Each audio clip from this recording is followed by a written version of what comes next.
ating mahal na Panginoon. Yung pinakamalakas po. Hallelujah. We deserve the highest praise. Amen? So, salamat din po sa ating buong music team. Ano po? Na kung saan po, isang malaking party po sa ating programa. Kung saan po sila po ang nagbubukas ng ating mga puso para ihanda ang ating mga sarili. Amen? So, kaya isama nyo palagi po sa personal prayer nyo po ang ating mga buong music team. Ano, kasi po, para sa akin, katumbas po nila ay parang isang pastor po. Kasi kung di dahil po sa kanila, ay hindi po tayo may handa ang ating mga puso. Siyempre, unang-unang ating mahal na Panginoon. Amen po ba?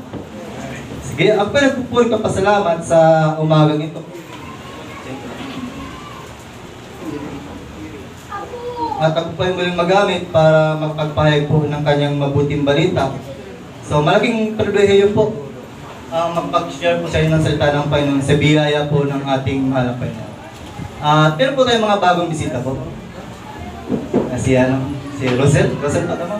Rosel. Sa likod pa, meron pong bagong bisita. Ayan po si So, okay. By the way, kami po ay walang ibang itatas po dito, kundi ang ating mahal na Panginoon po.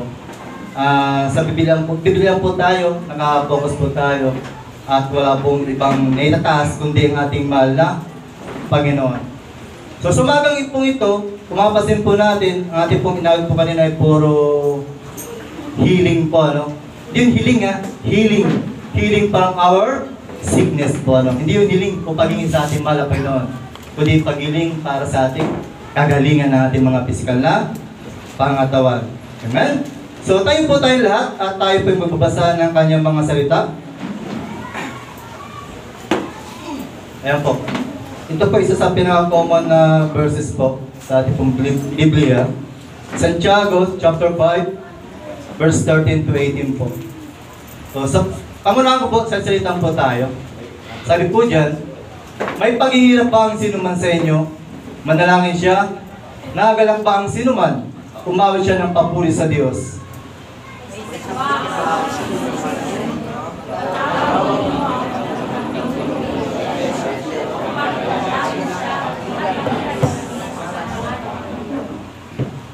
Pagalingin ng Diyos ang may sakit dahil sa panalangin may pananampalataya. Palalakasin siyang muli ng Panginoon at kung siya'y nagkasala, patatawarin siya sa kanyang mga kasalanan.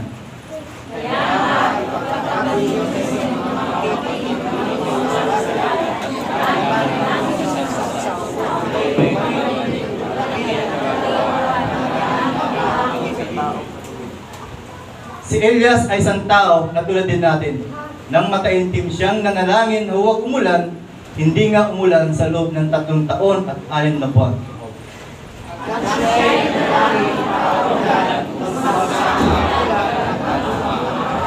Sige, tayo yung manalangin muli at patuloy po natin kanyan ang presensya ng ating mahal na Panginoon. Hallelujah.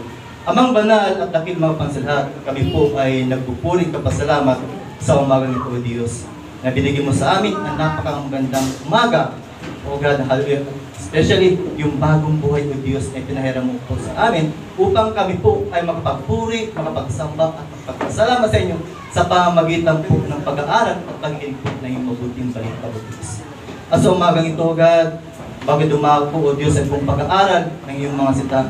Natin ang sarapan, O Diyos, sa kapakumbaba. Panginoon, nakikita mo po ang aming mga puso, ang aming kaisipan sa umagang ito, God.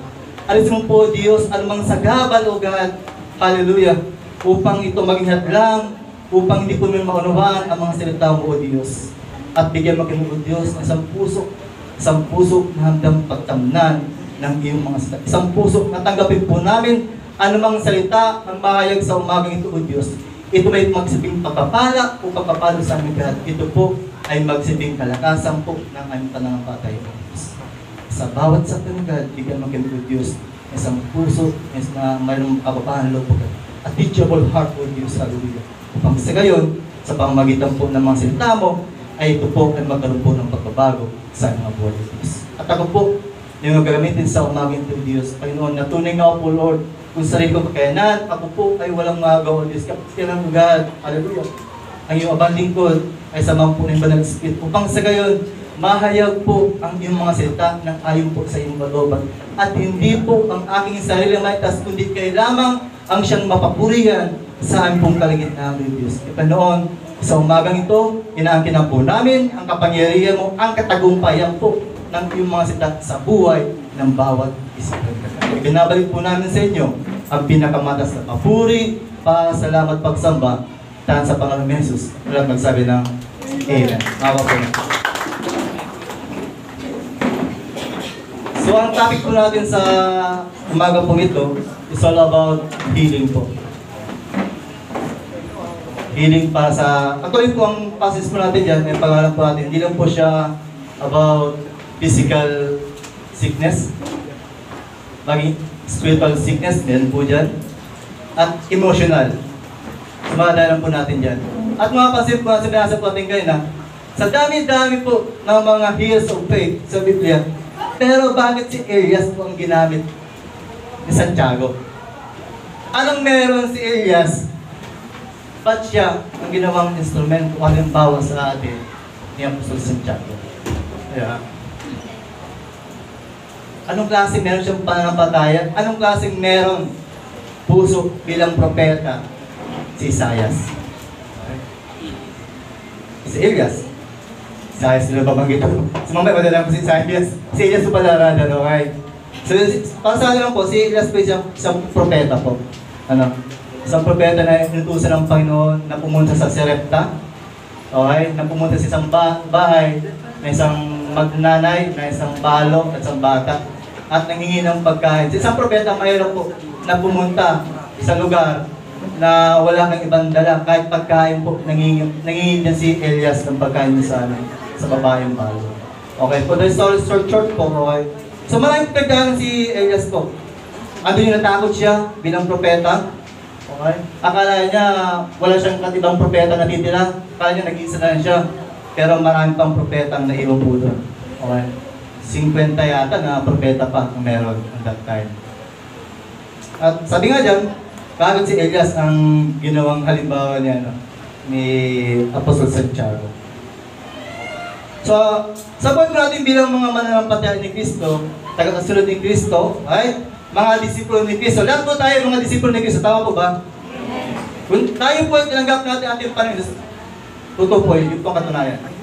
Na tayo po ay mga tagakasunod ni Kristo. Saang aspeto ng buhay natin, like Elias, na nagkakaroon po ng struggle sa atin upang hindi tayo makapaglingkod sa Panginoon, na para bang nasishaken ang ating pananampalataya. At kung minsan ito rin naging daan upang manghina ang ating pananampalataya. So magbibigay po ako lang sa inyo ng halimbawa po na kung saan ito pa naging daan upang panghinaan po tayo. Pag sabi ko panghinaan ng loob, panghinaan ng pananampalataya. Una-una po, wala po na kayo dyan. Isa po sa naging hadlang po natin. Okay? Family problem po. Amen po ba? Family problem. Pangalawa, financial problem. Pangatlo, trabaho. Pangapat, ba't namagit ito? Love life? Oo, naging hadlang ba love life? Sino niwala naging hadlang love life sa paglilingkod sa Panginoon? Tama po yun. Minsan kasi sa mag-asawa, di po ba? Minsan ang asawa po naging hadlang sa paglilingkod po sa Panginoon. Okay, tama po ba mga kapatid? Lahat po tayo nagdaanan po natin. Ako po, unang-una po, ako po naging persecution po ni Sir Judy. Ako po muna umahad sa kanya. Ako po unang tatanong sa kanya. Kasi umahat po ng Bible study yan. Umuwi alas 11. Hindi pa po mananampalataya kasi nasa gate po ako. Galing Santa Lucia, labas niya alas 9. Uwi ng alas 11, alas 12. Galing kay Sir Martin po yun. Kontilla, mama mo. Yung po ako na matindang Bible study. Sa mama mo. Okay. So yun, dahil doon, tinatanong siya, anong klaseng pinupunta mo pa? Anong oras na? Oras pa ba nung, sabi niyo ba ninyo, oras pa ba nang uwi ng asawa yan? Yeah. Kaya nasabi ko, ba't minsan naging hadlang ang pag-ibig or love life sa paglingkod po natin. Yun po katotohanan. Discouragement. Persecution. So sino po nakasang persecution dito habang naglilingkod sa atin? Lahat po tayo. Okay? Pang-anim. Okay? Sickness. Sino naniniwala na ang karamdaman po ay naging hadlang sa ating paglilingkod sa ating mahal na Panginoon? Sino para pang mahal na Panginoon? Okay? Isa po yan. So doon po tayo atakihin ng kaaway. Meron po nga po dyan ini-schedule ang karamdaman. Kasakit ako nito kaya di amado ng Bible study. Masakit ang ulo ko. Masakit ang bulsa ko kahit walang pamasahe. Hindi ako makatid ng gawain. Okay? Pero ang focus po natin ngayon is all about sickness. Okay? Sa karamdaman. Paano natin makakamtan? Paano natin maranasan? Paano natin matanggap yung kagalingan na nagmumula sa ating mahal na Panginoon? Okay? Ang tema po natin, ito po. How can we receive healing from God? How can we receive healing from God? Okay? Paano natin matatanggap ang kagalingan na nagmumula sa Panginoon? Di ba po ba natin? Kung tayo po ay hindi pa mga Kristyano, saan tayo unang pumupunta? Kapag meron po tayong karamdaman. Doktor, albularyo, hilot, ano ba? Kay Dr. Okay. Pero nung tayo po yung mananampatayan na, dapat kapag meron po tayong karamdaman, dapat ang unang po natin nilalapitan ay sino? Diyos po dapat. Diyos po dapat ang una nating lalapitan. Hindi kagad si doktor. Okay? Hindi dapat si albularyo. Ako, muntik na po ako dyan. Kung tumunog pa ang likod ko. Ito pa ang katotohanan. Kasi yun sa pag-inspirado po pa. Kasi ilang linggo pa akong maset ng dito pagtayo po, pagpahang dito. Pumunta po kami sa Sir Juby sa gate ko po. Yung meron po kami pinunta dyan na, yung kabayanihan niya tayo. Senior po. Bulong-bulong po yun. Pumunta po kami dun. Dahil wala na po ibang test eh. Ito lang katotohanan po. Kapag ang isang Kristiyano po ay meron pong dinaramdam na sobrang sakit, nakakalimutan niyo po. Nakakalimutan. Ako po, personally. Okay. Hindi ko man nakalimutan, pero na-shaken po aking tanong patay. Nakapag-isip ako pumunta po sa isang nangihinit na bularyo. Na hindi dapat. Bakit? Kasi meron tayong Diyos eh. Tama ba? Meron tayong Diyos na nagbibigay sa atin ng kagalingan. Pero dahil nga sa sobrang sakit, kung nakakalimutan din po natin minsan, yung Diyos natin nagbibigay sa atin ng kagalingan. Ang pinuntang po namin, alas 8 yata, alas 9 mamano, umaga. Pagpunta ko ng dalawang matanda, sabi niya, narinig ko sa labas, hindi pinapasok. Maupo ko na dyan, dalawang matanda lang po ito. Maupo ko dyan, andito na siya. Kasi ibig sabihin, pinuntahan po namin, okay, sa lugar na yun, dalawang matanda na nag-uusap, pero sabi niya, maupo niya dyan, andyan na siya. So ibig sabihin, meron pong pangatlo na dumating. Na hindi naman dumating sa mismong so sabi ko, salamat sa Panginoon, dahil sabi niya, wag din na kayo, bumalik na kayo, meron kaming gagawin ngayon. Yung pala, meron silang gagawin, hindi natin alam, o sa niya tawag. Yung po nakakalog sa akin, bilang sa Kristyano, hindi pala talaga dapat. Ano mang kalalagayan, kahit anong sakit ang ating nararamdaman, okay, unahin po natin palagi ang Diyos. Okay? So ang unang puntos po natin, ito po. How can we receive healing from God? We can receive healing from God. Unang puntos po natin, through faith in Christ. So kailangan po nating manampalataya sa ating mahal na Panginoong Jesus. Yan po ang pinaka-key-verse po upang maranasan po natin ang kagalingan na nagmumula sa ating mahal na Panginoon. Okay ba, Teresa? Ang pagsabi ng Biblia kanina, pagalingin ng Diyos ang may sakit dahil sa panalangin may pananampalataya. Palalakasin siyang muli ng Panginoon. So ibig sabihin, malinaw po sinasabi po ng Biblia, because of our faith through Jesus Christ, ay magkakaroon tayo ng kalakasan at magkakaroon tayo ng kagalingan na nagmumula sa Kanya. Hindi po basta-bastang pananampalataya po yan. Yun unwavering faith mo tinatawag. Diba? So dapat magkaroon po tayo ng totoong pananampalataya po. For example, kapag itong katotohanan po, lalo sa pamilya po, kapag isang bata ay meron na pong sakit, di na po alam ang gagawin ng mga magulang. Okay? Yung pananampalatayang meron ay di ko sabing nawawala, pero nasishake po. Ang pagbata na mismo ang yung sabi ng pastor, nababaliwala. Ang unang pumapasok po kagad sa atin, sino? Si doktor. Ay, kadang siya, alam natin, pasikapan natin to. Kunting ubo, kunting sipon, check up. Nakalimutan po natin na meron din pananampalataya. So dapat, pairalim po natin ating pananampalataya sa ating mahal na Panginoon Jesus. Huwag agad tayong masishake. Kasi kung masishake po tayo, mga ngamba tayo, mababaliwala ang ating pananampalataya, Panginoon Jesus, masayang naman natin pananampalataya sa Panginoon. Diba? So, unang-una po natin, dapat magkaroon po tayo ng totoong pananampalataya sa ating Panginoong Jesus. Kasi yan po ang tinitingnan ng ating mahal. Okay? Ano po ang sinasabi ng Biblia po? So, ayan. Sabi ko ng Book of Matthew, chapter 9, verse 22, lumingin si Jesus at pagkakita sa kanya ay sinabi, "Anak, lakasan mo ang iyong loob, pinagaling ka na ng iyong pananampalataya." Noon day, gumaling ang babae. Kita niyo na po. So, kaya alam niyo pang kwentong yan? Ang kwentong po yan, yung babae po yung inaagasan ng 12 taon na halos ang kanyang pera po ay maubos na sa papagaling. Pero hindi siya gumaling on that time po. Pero dahil siya ay makita ng ating mahal na Panginoon Jesus, hinawakan niya po yung lalayan. Ang damit ng Panginoon Jesus at naramdaman po ng Panginoon Jesus na parang lumabas na kapangyarihan sa kanya at nakita niya ito. So, ibig sabihin, maranasan po natin ang kagalingan na nagmumula sa ating mahal na Panginoon, yung totoong pananampalataya. Okay?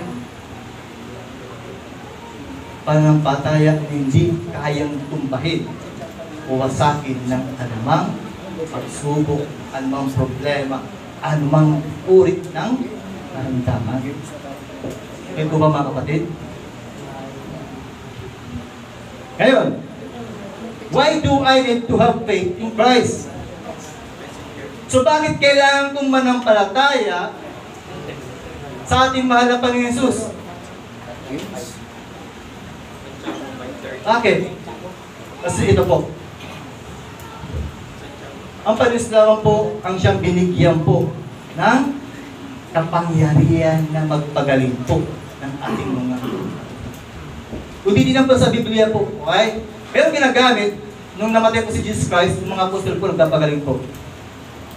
Si Apostol Pedro, anino lang po, nagpapagaling siya. Madaan ng kanyang anino, gumagaling na ng santamang karamdaman. Pero dito po, sa scenario ito, bakit kailangan kong magkaroon ng pananampalataya sa ating mananampalataya? Sabihin ko, pananampalataya, why do I need? Bakit kinakailangan ko na? We must need faith in Christ. Bakit kinakailangan natin magkaroon ng pananampalataya sa ating mananampalataya Jesus? Because Christ is God. Dahil si Kristo po ay Diyos. Kaya niyang gumawa ng isang himala sa buhay po natin. Katulad po ni Elijah. Elijah sa English, Elias sa Tagalog. So gumawa po ng himala ang Panginoon.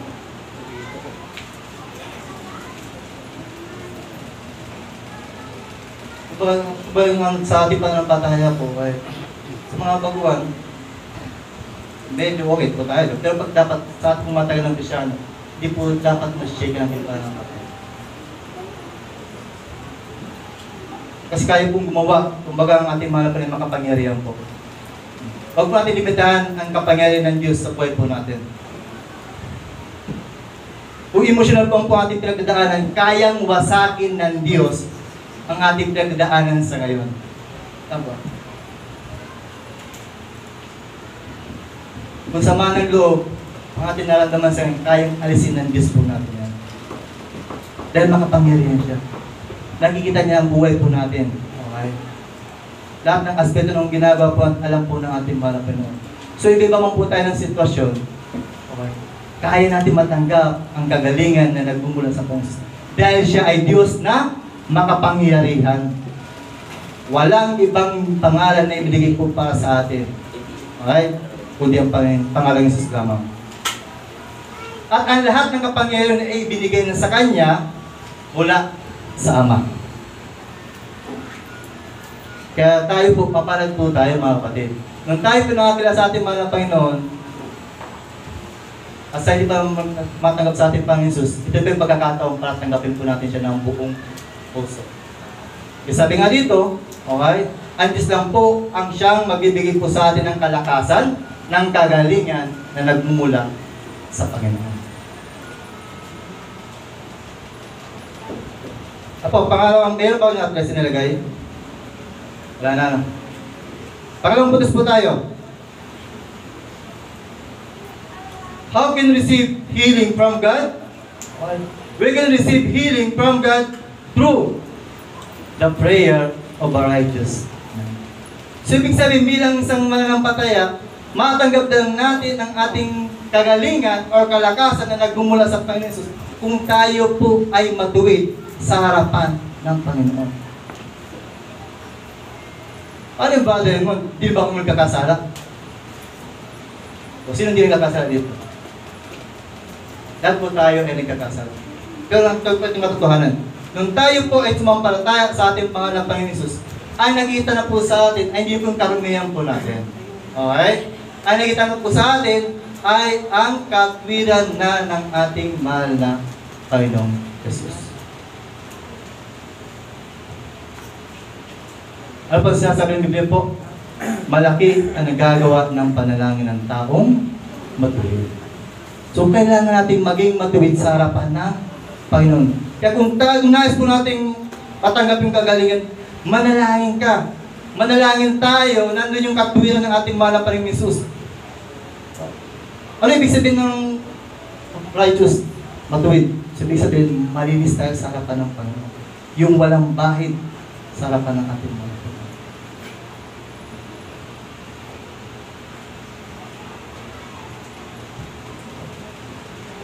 Bakit kailangan po natin na maging matuwid sa harapan ng Panginoon? Ito po nga. How to become righteous in God's eyes. So, paano ba tayo maging matuwid sa harapan ng Panginoon? Ito po. Kaya nga, ipagtapat ninyo sa inyong mga kapatid ang inyong mga kasalanan at ipanalangin niyo ang isa't isa upang kayo'y gumaling. So, ibig sabihin, upang tayo maging matuwid sa harapan ng Panginoon, kailangan mo munang, sabi yan, sabihin daw po sa mga kapatid ang ating mga kasalanan. So, ibig sabihin, kailangan mong sabihin sa Kanya, kailangan, kapatid, babala lang po, maging matalino po tayo. Tuwang-tuwa na po, sabi ni Pastor Joshua, maging matalino po tayo sa pagsasabihan po natin. Baka mamaya po ang masabihan po natin ay marites, hindi lang isang tao ang makaparinig nun. Kundi, ilang tao tayo dito?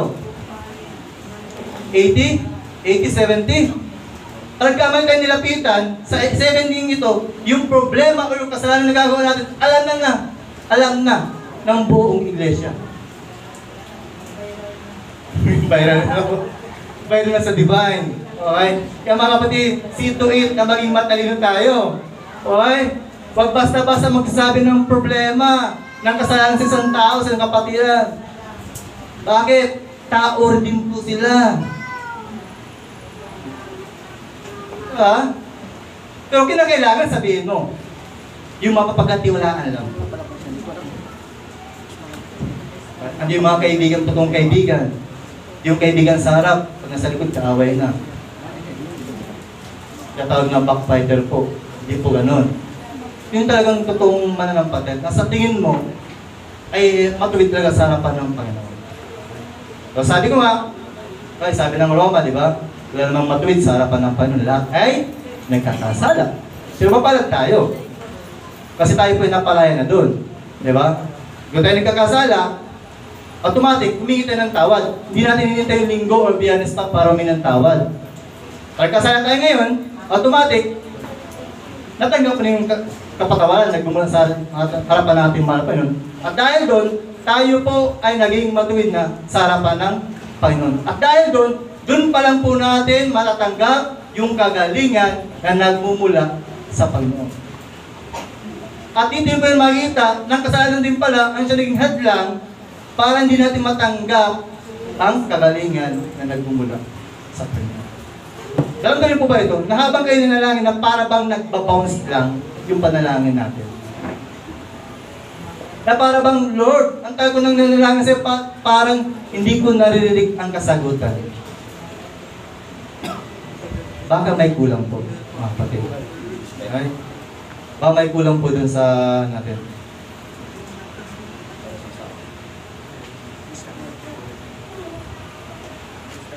So, may pa natin sinalagay dyan. Subalit kung ipinapahayag natin ang ating mga kasalanan, patatawarin tayo ng Diyos sa mga ito. At lilinisin tayo sa lahat ng ating kasalanan sapagkat siya ay tapat at matuwid. Dito naman yan kay Jesus Christ na po yan. Kapag tayo po ay nagkasala, hindi tayo ng kapatawaran sa ating mahal na Panginoon Jesus, at matatanggapin. Kung sa personal natin yan na panalangin, pwede po yun. Okay, pero sabi nga kanina, doon sa kapatiran po natin. So, hindi lang sa kapatiran po din po natin na, kundi yung ako, nilapitan ko, Sir Juby. So, kaming dalawa, hihingi ng tawad pareho. Kasi kung ako lang hihingi ng tawad, at yung isa naman nagpipray sa akin, ay hindi niya pala alam na meron pa lang siya nagawang mali din. So, lagi natin sabi ni Pastor Joshua, sabi sa preaching daw, okay, dahil naman. So, okay ang bubang dahil sa preaching. Tapos sa pagtuturo ng preacher, maganda yung motibo niya, pero sa tagapakinig, ay mali ang dating sa kanya. Sabi yung pastor, sabi, kasi nagtuturo din po ako, na kailangan iingi din ng tawad yun.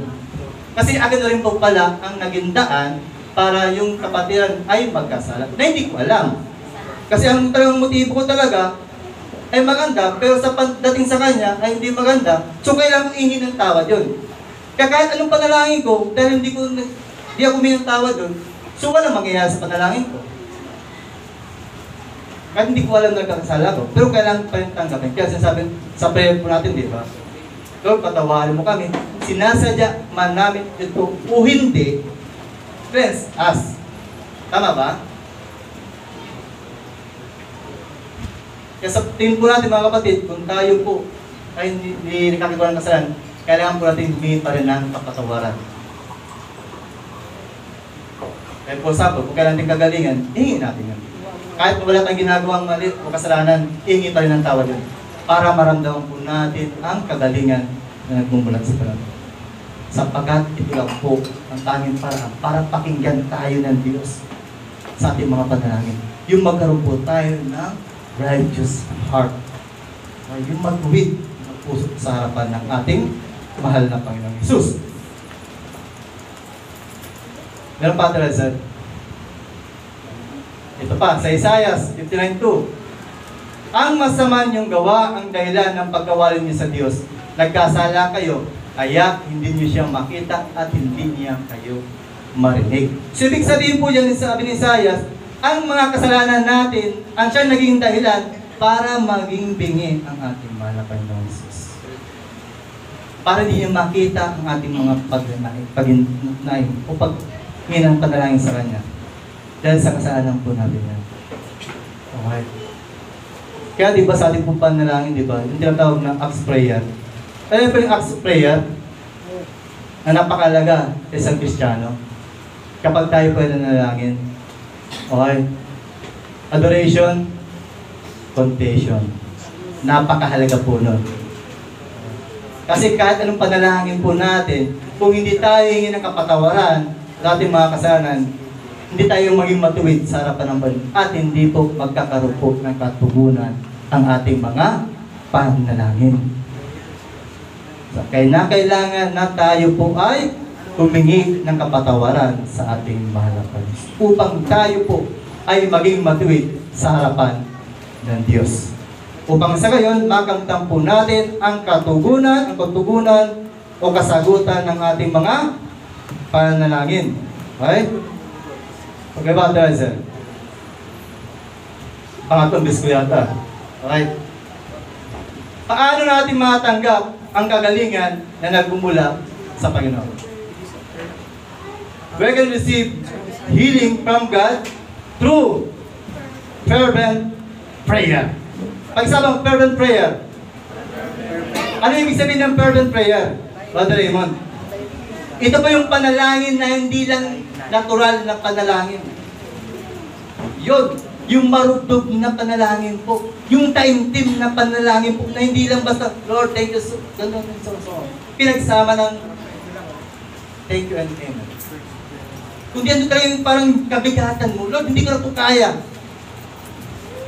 Lord, ikaw nang bahala dito. Yung hindi lang siya basta-basta ang panalangin po. Kung ano pong pinagdadaanan po natin sa ngayon, ito yung physical na karamdaman, emotional na karamdaman, spiritual na karamdaman, idulog po natin ito sa panalangin. Yung fervent prayer po. Yun natin yung kabigatan sa puso mo. Patran, Lord, di ko na kaya, bibitaw na ako, tulungan mo ako. Surrender to God. Subok po natin sa Panginoon. Because God is powerful. Amen? Makapangyarihan po ang Diyos. At syempre, kailangan ihanda po natin ating puso, mga kapatid. Hindi lang basta ang panalangin.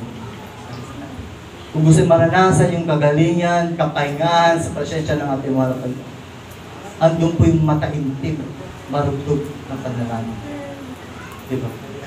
So bakit ba tayo nanalangin sa ating mga Panginoon? Bakit kailangan idulog sa Diyos ang lahat ng ating pinagdadaanan? Bakit kailangan idulog sa Panginoon yung karamdaman po natin? Why do I need pray? Bakit kailangan kong manalangin? Kasi po sa pamamagitan po ng panalangin, doon po tayo nagkakaroon ng kapahingahan. Okay? Tama ba? Sa verse 13 yan, kanina pinanggit po dyan. Yan po. Present. Ay paghihirap bang sinuman sa inyo? Yan po. Manalangin siya.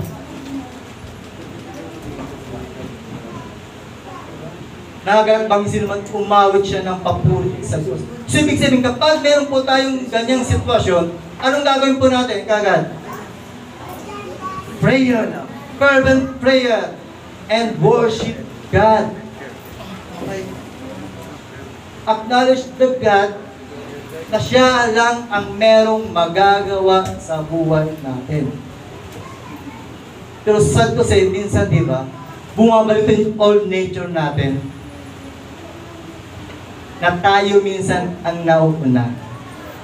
Na imbis manalangin tayo, ang unang ginagamit natin, unang ginagawa po natin kagad, bihisan ng bata, bihisan sinuman, para dalhin kay Skalino pa rin, para sa doktor. Na dapat para gawin po natin, ay danito, idulog nito sa marugdog o mataimtim ng panalangin. Pero bakit hindi lang basta na panalangin. Yung kailangan mo talagang isuko ang iyong sarili sa Diyos na wala ka talagang magagawa.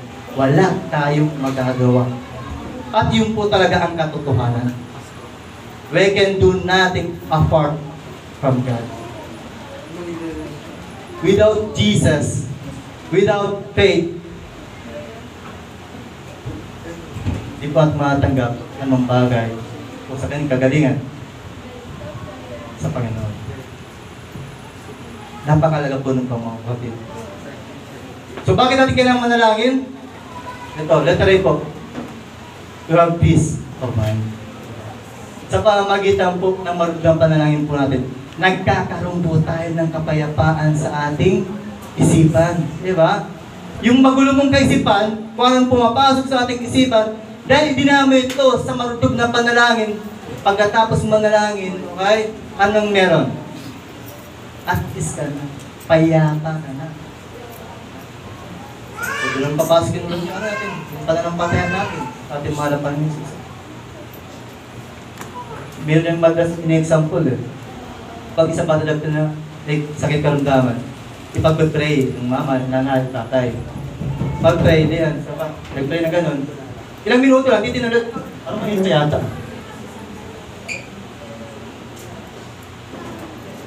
Yung pag pinag-pray mo ng isang tao, yung sa ating karamdaman ko, okay? Ang kung naranasan sa ngayon, dapat magkaroon ka ng kaya. Matulog ka na. Kayaan mo na sa pagtulog natin, unused na ang Diyos. Okay? Diyos na ang hihipo sa ating mga karamdaman po. Ano man ito, emotional o physical man, Diyos na po ang bahala po. Bakit? Kasi ipinagkatiwala mo na ito sa Panginoon. Okay? Kaya napakahalaga po ang pananalangin. Ako po meron pang pangalawang Espiritu, Holy Spirit. Kayo po meron? Gusto mo malaman kung sino pangalawang Espiritu ko? Sir Joby po. Siya po ang tagapagpaalala sa akin. Tuwing madaling araw, ginigising po ako niyan. Mo, gumising ka na, pray tayo. Gigising mo, alas 4, alas 5 po ng madaling araw. Yung kasarapan mo ng tulog po. Ako kasi madalas matulog ng mga alas 12, alas 11, mga ganung oras po. So pag sobrang pagod, alas 12, tulog na kagasak na. Pero buti po si Joby po, gigising na umuwi. At siya pagod, automatic po babangon na. Aligan na po tayo. So nagkakaroon po tayo ng kapayapaan. At maganda po ito. Okay? Bakit? Ano ba, sa umaga, pag-isip mo, pray ka kagad. Hanggang sa gabi po yan, maganda po ang maghapon mo. Pero subukan niyo po, huwag manalangin sa umaga. Kalimutan niyo magpasalamat sa Panginoon. Kasi kalimutan po natin magpuri sa Diyos. Anong meron? Baka pag-asal ng gate natin, meron agad umatake sa atin. Yan. Why do I need to pray? Especially kapag meron tayong mga problema, kapag hindi natin kaya, parang hopeless na tayo, wala tayong, wala nang tutulong sa ibang tao, sa ating ibang tao. So, pray. Right? Andun yung kapayapaan na nagmumula sa Panginoon. Ito po, Matthew chapter 11 verse 28. Lumapit kayo sa akin, kayong lahat ng nahihirapan. Sino pong nahihirapan dito, mga kapatid? At lubang nadidikitan sa inyong pasanin, at kayo'y bibigyan ko ng kapahingahan. So, ibig sabihin, anumang problema, pagsubok, anumang uri ng karamdaman po natin, balik ko po ulit, sumasimalik yung emotional and spiritual and physical na karamdaman po.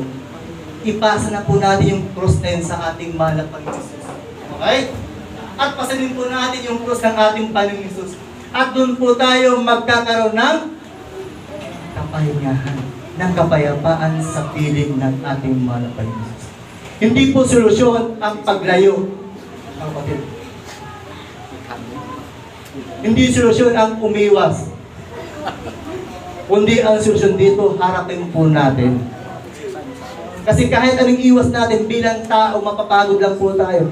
Pero once na tayo po ay lumapit sa Panginoon at nalangin po tayo, Panginoon, kayo na po ang bahala dito.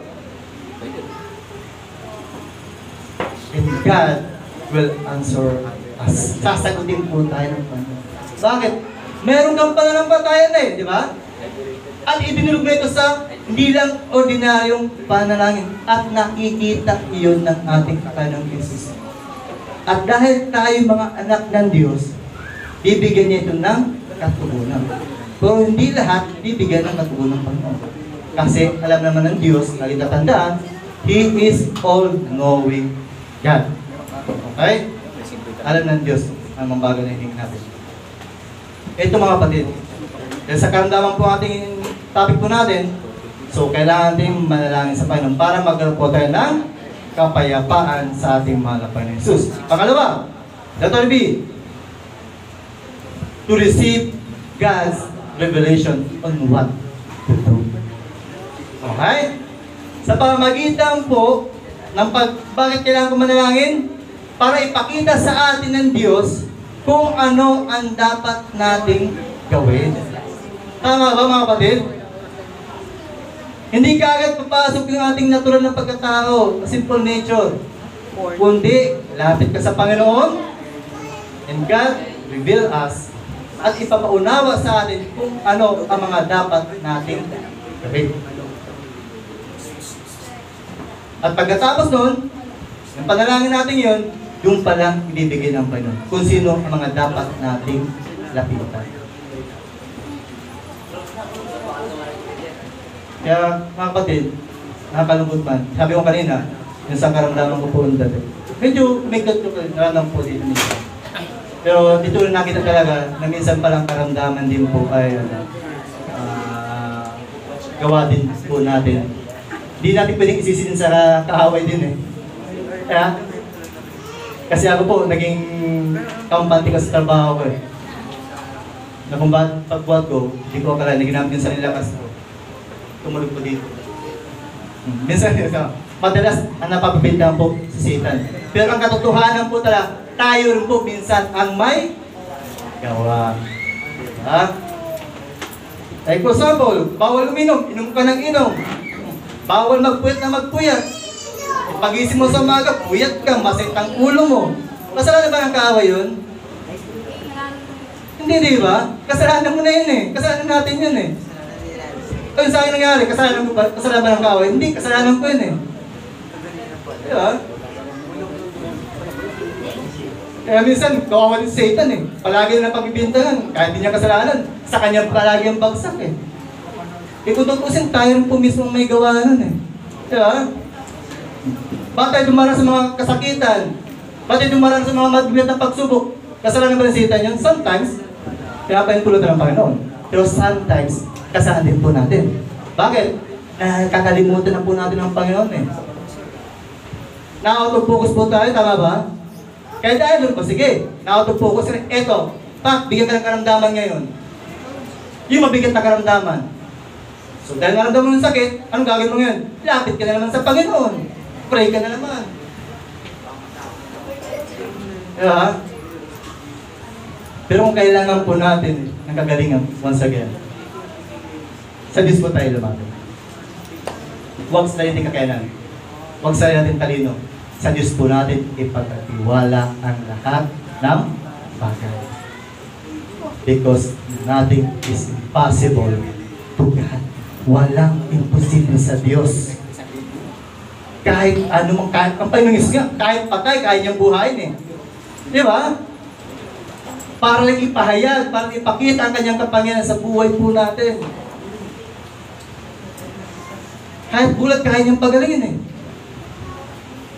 Parang inawat na yung kanina, God is a miracle worker. Okay? He is a great healer.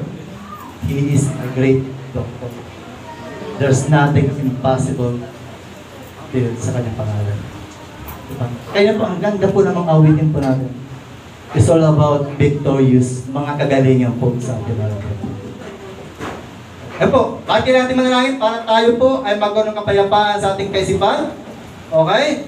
At sa ating mga puso din po. Kasi doon mo talaga nisusuko ang lahat-lahat sa iyo. Doon mo kasi nilibigay sa kanya, paano ikaw naman bahala?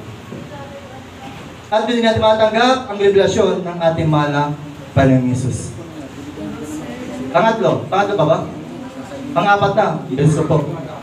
Okay? Pangailan ito mapapabilis ng cellphone ko po sa umagang ito. How can we receive healing from God? Paano natin matanggap ang kagalingan sa ating mahal na Panginoong Hesus? Okay? Ito po, pang-apat. Through the prayer of the elders of the church.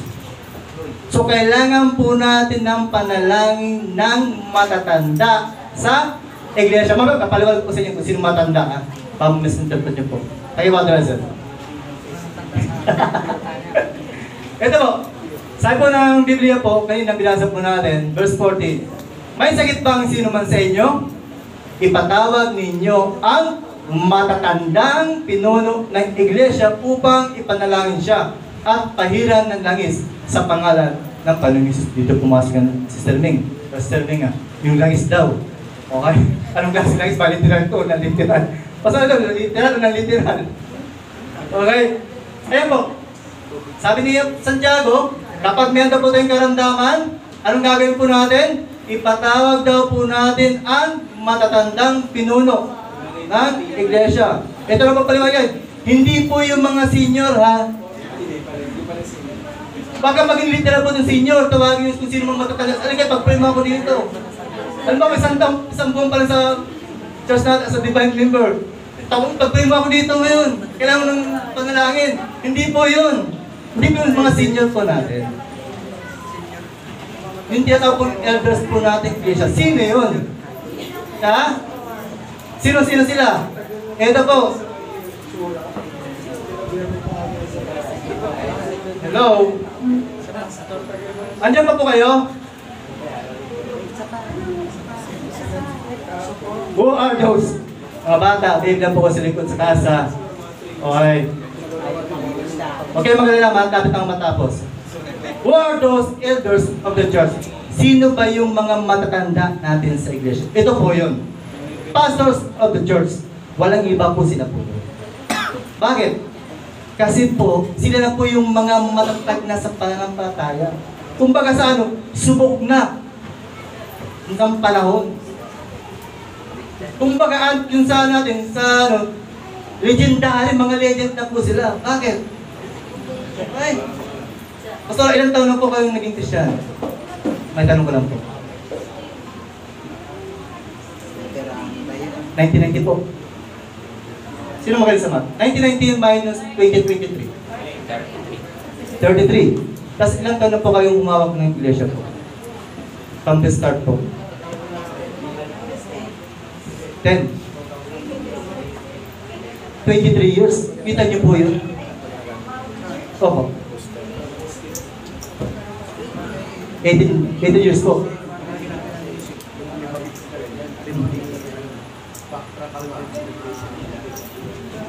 20 years.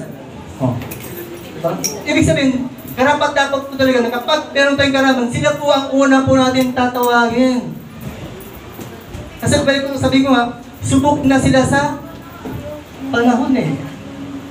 Kahit anong pagsubok, kayang ito ba, pagkatawagan, sabi ng pasudas ko, kapag mayroong pagsubok, pagkatawagan, eto na, pagsubok na naman. Okay, praise the Lord. Bakit? There's a blessing after the storm. Okay? There's a rainbow. Ibig sabihin, ito kasi, huli-huli, ito ngayon lang, huli lang. Between life and death situation na ipinakita po sa atin ng mga, hindi lang po sa mag-asawang ito, hindi lang po sa kanila po nila pastora po, ipinakita kapangyarihan pa nun. Kundi dito rin po sa ating iglesia. Hindi lang po dito, kundi kahit sa burning bush po, ipinakita din po sa pamagitan po sa buwan ni Pastor Joshua, praise the Lord po, hallelujah, nang walang imposible sa Panginoon. Pero Pastor Joshua, between life and death, machine na lang po ang bumubuhay sa kanya. Tama ba, Pastor? Machine na lang po. Pag tinanggal ng machine sa kanya, wala na. Pero dahil sa kapangyarihan po ng Panginoon, because of sa kanyang pananampalataya po, genuine na pananampalataya. At syempre tayo, dinudog niya sa pamagitan ng panalangin. Kaya pag tayo pa mayroong problema, kasakitan na sa tingin natin, di natin kaya, okay? Unang-una sa Panginoon, pray ka, at ang Panginoon magbibigay sa'yo ng idea, revelation. Now, sige, punta kay Pastor Joshua, Pastor Amini, sila ang manalangin sa'yo. At hindi po literal na lang isa, baka kumuha kayo ng mantika o mineral oil, hindi po ganon. Kundi in the name of Jesus, okay, yung benediction, bibitawan po nila.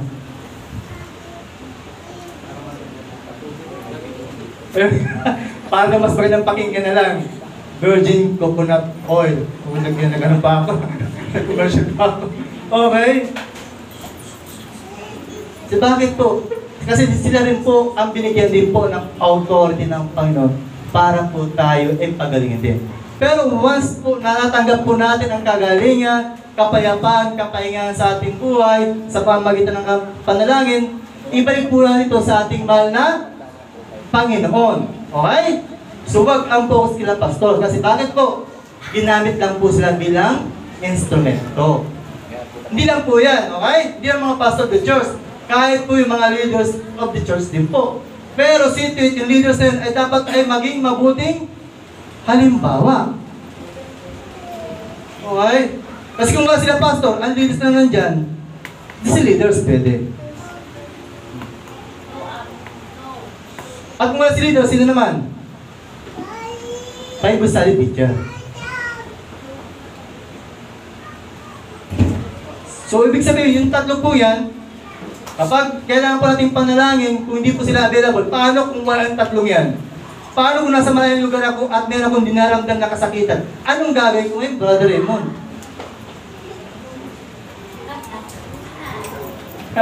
Paano yun? So, doon gagana ang iyong pananampalataya. Kaya napakalaga yan, na para mo na maranasan mo, matanggap ang kagalingan na mula sa Panginoon, kailangan mo muna magkaroon ng pananampalataya. And then, doon palang kikilos ang Panginoon.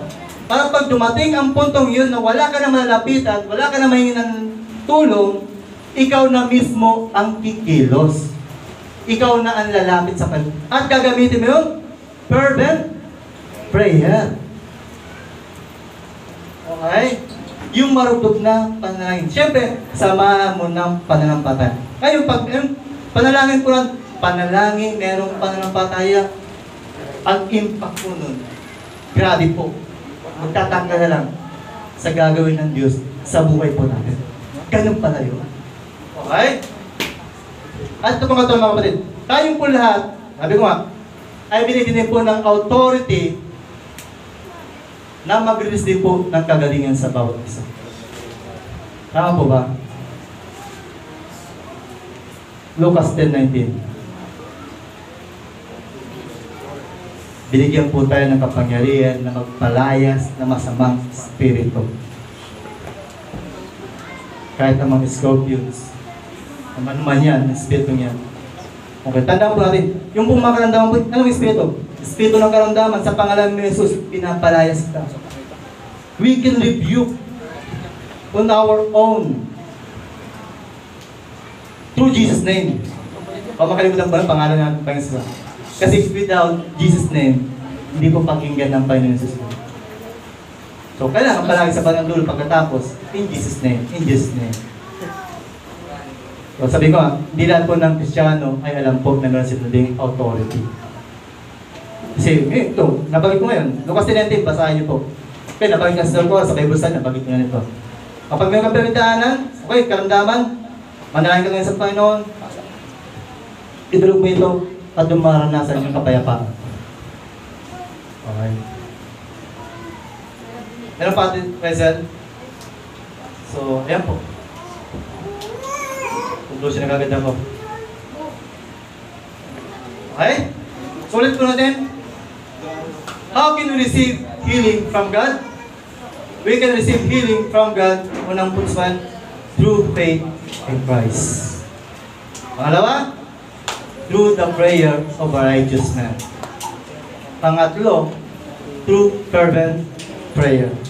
Pang-apat po natin, through the prayer of the elders of the church. Yun na po ang pinaka-conclusion ko.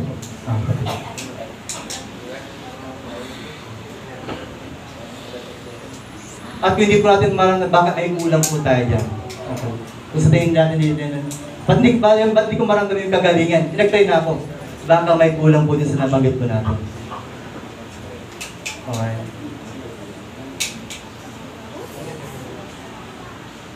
So, ayan po ang ating mensahe ko sa umagang ito. Okay. Kung gusto pa yung maranasan yung kagalingan na nagmumula sa Panginoon, talima po. Kasi akala po natin na, ba't pinasok ang emotional sickness? Kasi minsan po, di po ba? Yung kapatiran po, pangiti-ngiti lang po yan. Pero deep inside, wasak po ang puso niya. Wasak po ang kalooban niya. Doon din po natin makikita sa mensahe natin, okay? Na kailangan po natin ng fellowshipping with one another. Kaya walang Kristiyano nag-iisa po, mga kapatid. Kailangan mo ng kapwa Kristiyano. Yeah. Oh, walang basketball player na nag-iisa. Kailangan niya ng 4 na kasama. Kasi kasi naman, kung 5 kalaban, ikaw lang mag-isa. Mananalo kaya. Hindi. Sa ating buhay sa Kristiyano, kailangan din po natin yan. Okay? So, kaya ko, kung gusto mo maranasan ang kagalingan nagmula sa Panginoon, so, magkaroon po tayo ng pananampalataya. Okay? Pangalawa, Prayer of the righteous man. Pangatlo. Okay. Fervent prayer at pang-apat. Paul. Pray. Right? To the prayer of the righteous church. Tayo pa tayo lahat at tapan yung mga lapangin sa mga ganito.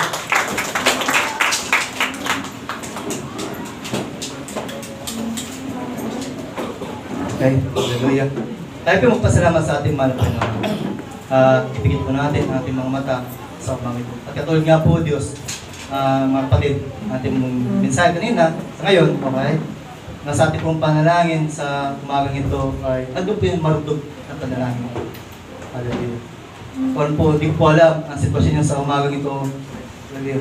Iba't iba mang klase ang pinagdaan natin sa ngayon. Ito may physical na karamdaman, emotional na karamdaman. Hallelujah. Ito may spiritual, katulad natin ng nag-aralan. Ito po ay idulog po natin sa ating mga na Jesus. And accept that na wala po tayong magagawa. Without the help of God, we can do nothing. Ito po. Hallelujah. Hallelujah, Lord. Hallelujah, Jesus. Hallelujah. Purihin ka, O Diyos, sa umagang ito, God. Hallelujah. Panginoon, sa umagang ito, kami po ay nagpupuri, papasalamat sa salita mo, O Diyos, na nahayag, O God. Hallelujah. Na kung paano po namin matanggap yung kagalingan na nagbumula sa iyo, Diyos. Na kailangan po namin magkaroon ng totoong pananampalataya sa inyo, O God. Your unwavering faith, O Lord. Anumang sitwasyon na po pinagdaanan sa mga oras na panagat, Panginoon, ito po'y isinusukot namin sa inyo, Diyos. Patuloy mo kaming patatagin sa aming pananampalataya, O God. Patuloy mong hawakan ang aming buong pagkatao, Diyos. Na huwag kaming matalo ng karamdaman ng bughad. Na kailangan po idug namin ito sa pamagitan ng marutub na panalangin, O Diyos. Na kailangan po magkaroon ng matuwid na puso, O Diyos. Na kailangan po namin, O Diyos, na tawagin ang mga pinuno ng iglesia upang maramdaman po namin, hallelujah, ang kagalingan na nagbumula sa iyo, Diyos. Panginoong Jesus, sa bawat membro na dito sa umaga ito, God, touch our body, touch our mind, touch our heart, O Diyos. Hipuin mo, O Diyos, ng iyong makapangyarihang kamay ang buhay ng puso ng bawat sa amin. Pagaling mo, Diyos, ang bawat kapatiran po namin, Panginoon, na merong karamdaman, O Diyos. Ito man yung pisikal na karamdaman, ito man yung emosyonal na karamdaman, ito man yung spiritual na karamdaman, O Diyos. Lord, heal us. Heal us, O Lord. Hallelujah. Sabi mo sa ito, God, there's a power in the name of Jesus. There's power in the blood of Jesus, O God. Sabi mo sa ito, God, hallelujah. Kung sa kamatay mo sa krus ng Kalbaryo, hindi lang kaligtasan amin natanggap, kundi ang maging kagalingan, O Diyos, na amin di po natanggap mula sa inyo, God. Hallelujah. Panginoon, hallelujah. Abutin mo po ang puso po namin, O Diyos, sa mga kapatiran po namin, O Diyos, hallelujah. Hindi ko po alam kung anong po ang kinagdadaanan sa mga oras. But we believe kung kami po ay lalapit sa inyo, Diyos, at ipagkakatiwala po sa inyo ang lahat ng bagay nito, God. Hallelujah. Bibigyan mo kami, O Diyos, ng kapayapaan na nagbumula sa inyo, Diyos. Bibigyan mo kami ng kapahingahan na nagbumula sa inyo, Panginoon. Hallelujah. Panginoon, maraming salamat, O Diyos. Salamat sa salita na hayag sa umaga ito, God. Hallelujah.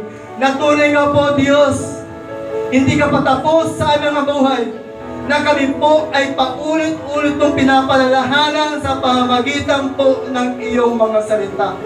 Pagpalain mo ang salita na hayag sa umagang ito. Ito po ay magkaroon po ng kapangyarihan. Kapangyarihan na nakikita mismo sa buhay po namin, O Diyos. Hallelujah. Panginoon, maraming salamat, O Diyos. Salamat sa pagsama ng iyong mga presensya. Salamat sa pagkilos ng iyong mga Espiritu sa aming kalagitnaan, God. Salamat sa kapangyarihan ng iyong mga salita sa buhay ng bawat isa, God. Hallelujah. Panginoon, you deserve the highest praise, honor, and thanksgiving and adoration. We will bring all the glory in the mighty name of Jesus. Sa iyo lang po ang katasasang papuri, pasalamat, pagsamba, pagdakila. Sa pangalan ng Jesus. Alam ko magsabi ng Amen. Let's go.